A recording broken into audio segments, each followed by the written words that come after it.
izahabu nziza yanyujijwe mu ruganda, inkamba zatawe yiteguye gukoreshwa umurimo we.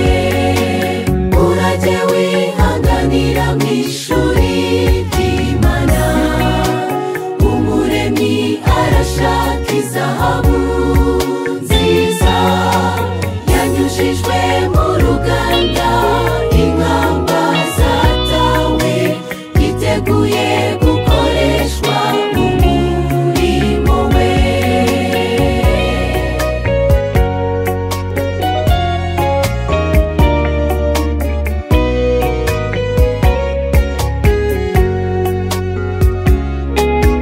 Muri byo umwigisha wacu ni Yesu, umuremyi wa byose, amenya ibiriho none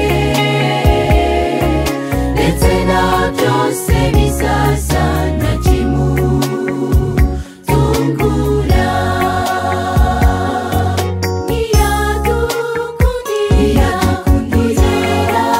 agezwa n'ibirenze ibyo tutabasha kwihanganira, hamwe n'ibyo bifataniriza hamwe kutuzanira ibyiza. Ngaho bagenzi mukomere muri byo, urajye wihanganira mu ishuri